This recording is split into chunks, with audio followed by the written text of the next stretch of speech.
In the late 1944, the Finns strike a deal with the Soviet Union to stop the fighting if the Germans are kicked out of Finland. This whole thing is called the Lapland War, and the Germans don't take it lightly. They get back at the Finns. Aatami Korpi, a retired commando and prospector, lives all by himself out in the middle of nowhere in Lapland. He's got only his horse and his loyal dog to keep him company. Aatami spends his days searching for gold by panning and mining. He notices some battles happening far away, but he's not too bothered by them. After striking gold and getting his hands on a bunch of nuggets, Aatami grabs his horse and sets off for the closest town, with his trusty dog right by his side. Get ready for an action-packed adventure that will keep you on the edge of your seat. It's time to experience the thrilling world of Sisu, a captivating action war movie set in 1944.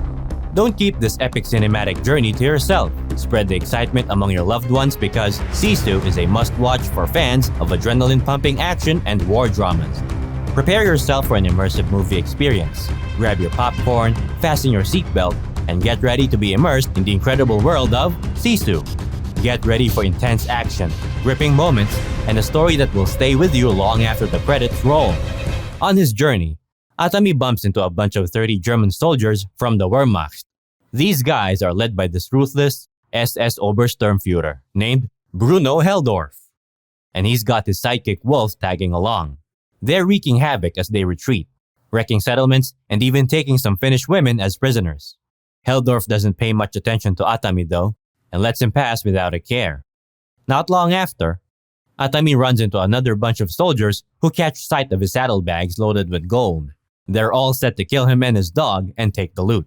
But guess what? Aatami acts fast and takes them all down like a boss. All the commotion grabs the attention of Bruno, who decides to check out what's going on. And boy does he stumble upon a real bloodbath. Among the fallen soldiers, he spots one of Aatami's gold nuggets that was swiped by a dying guy. Bruno, with his tank in tow, chases after Aatami until they reach the border of a minefield. Unfortunately, Aatami's poor horse steps on a landmine and gets blown up. It's a real bummer. But don't count Aatami out just yet. He grabs his precious gold and purposely triggers another mine, causing an explosion that helps him escape from Bruno's clutches. The soldiers who were sent to capture him aren't so lucky though. They quickly meet their demise in the treacherous minefield. To make sure the path is clear, Bruno orders two of the captive women to go ahead and check for any more deadly surprises. Aino, one of the captives, steps up and says she'll take the place of one of the women and leads the way. What a brave move. While going through the belongings, Bruno comes across Aatami's dog tag and starts digging into his background. Turns out, Aatami used to be a Finnish commando who fought against the Red Army during the Winter War. Sadly, he lost his family and his home in the process. Left with nothing, Aatami turns into this super vengeful guy and gains a reputation as a one-man death squad. People even call him Koshei, the Immortal. He's supposedly taken down hundreds of communist troops, becoming a legend in his own right. Despite the warning, Bruno decides to be all stubborn and goes against the orders to turn around and stop chasing Aatami. What a rebel. Aatami, all beat up and totally worn out, gets jolted awake when he hears the platoon getting closer. Oh no. To throw off the scent-tracking dogs that the soldiers have with them, he hides underneath one of the German vehicles and pokes a hole in the fuel tank, spilling gasoline all over himself. Talk about desperate measures to mask his scent. The platoon comes to a stop to check out the fuel leak, and that's when Aatami seizes the opportunity and bolts. To keep the dogs from catching up with him, he goes all out and sets himself on fire before jumping into a nearby lake. It's like something out of a crazy action movie. While Aatami is underwater, waiting for the coast to clear, Bruno decides to send some of his soldiers into the lake to find them. But guess what? Aatami is a total badass and manages to silently slit their throats beneath the water, using the air escaping from their necks to breathe. That's some serious survival skills right there. Eventually, Aatami reaches the other side of the lake, but poor Bruno still finds his dog. Tough luck for Atami's furry companion. As Aatami arrives in town, he's met with a heartbreaking sight. The place has been completely wrecked and set on fire by those darn Germans. Desperate for shelter, he seeks refuge at a petrol station. In a cruel move, Bruno decides to send Atami's loyal dog to find his master. The poor pup has a lit dynamite stick strapped to his collar. Talk about a dangerous mission. Aatami, being the hero that he is, manages to save his dog from the explosive fate. However, the explosion still gets to him, and he's left overpowered and stunned.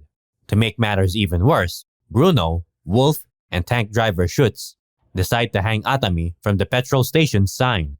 They take his gold and leave him there, assuming he's done for. But hey, Atami's not giving up that easily. He hooks his wounds onto some jutting rebar, which saves him from the noose, but leaves him unconscious and dangling from the rope. What a tense and precarious situation. Just when things couldn't get crazier, a couple of German pilots land their plane in search of some fuel. The gust from the aircraft ends up loosening the petrol station's sign, causing Aatami to come crashing down to the ground. Ouch. Luckily for Aatami, one of the engineers on the plane notices that he's still alive. But here's the messed up part. The pilot actually orders the engineer to finish off Aatami and the dog. Talk about ruthless. But Aatami, being the tough guy that he is, manages to turn the tables on them. He takes out the engineer, and then swiftly knocks the pilot out cold. Looks like Atami's not one to go down without a fight. Realizing that Germany is on the verge of defeat, Bruno hatches a plan to use the gold for their escape. He intends to flee alongside Wolf and Schutz, finding a pilot who can fly them to safety while the rest of the platoon makes their way to Norway. Bruno really doesn't want to face the consequences, huh? On the other side of things, Aatami has his own plans. He manages to force a surviving pilot to fly towards the platoon. Talk about turning the tables. Before long, the soldiers stumble upon the crashed airplane blocking their path. To their shock, they find the pilot hanging from the same noose that Wolf used on Aatami. Looks like karma caught up with them. As the convoy keeps moving, Aatami takes matters into his own hands. He climbs onto the truck, where the captive women are being held, takes out their guards like a boss, and arms the women. Time to even out the odds. Aatami and Aino take charge of one of the trucks, giving Aatami the chance to jump onto Bruno's tank. Meanwhile, the women on the other truck unleash a hail of bullets, taking out the rest of the soldiers. With Wolf out of the tank, Aatami unleashes a brutal beating on him. He leaves Wolf at the mercy of the women, knowing they won't hold back. Aatami then focuses his attention on Bruno, who heartlessly kills Schutz before making his escape with the pilot. What a cold-hearted move. But Aatami isn't one to let him get away so easily. He opens fire on the plane, landing a shot that mortally wounds the pilot. And get this, he actually uses his pickaxe to hack his way onto the plane while it's mid-air. Talk about an adrenaline-fueled mid-flight adventure. In an intense fight, Bruno gets the upper hand and overpowers Aatami, beating him with a static line. Aatami is left subdued and defenseless. But just when Bruno is about to strike again, Aatami comes up with a clever move. He quickly hooks the static line to a bomb and releases it through the bomb bay door, causing Bruno to meet a tragic end. With the pilot also deceased, Aatami straps himself in, knowing that the plane is about to crash. The plane eventually goes down in a massive swamp. It's a wild ride. Led by Aino, the women take charge and deliver Wolf, along with the German tank, to a Finnish unit. The Finnish soldiers can't believe their eyes when they see what Aino and the women have accomplished. Quite an unexpected turn of events.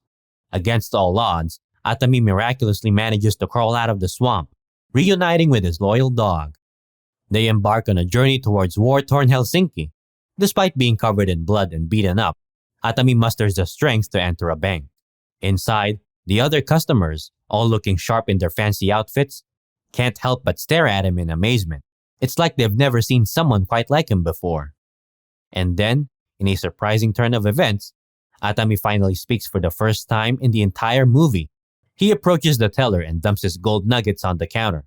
The well-dressed customers watch in curiosity as Aatami requests to exchange the nuggets for large banknotes. He explains that carrying the large banknotes will be much easier compared to lugging around those heavy nuggets he's been carrying all this time. Smart move, Aatami. We hope you were blown away by the thrilling world of Sisu.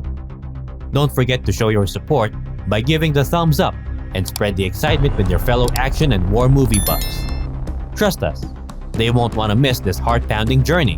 Stay tuned for more updates and captivating discussions about the latest and greatest action and war films that will keep you on the edge of your seat. Thanks for joining us on this exhilarating ride, and may Sisu bring you epic action sequences and a gripping war story that will leave you in awe.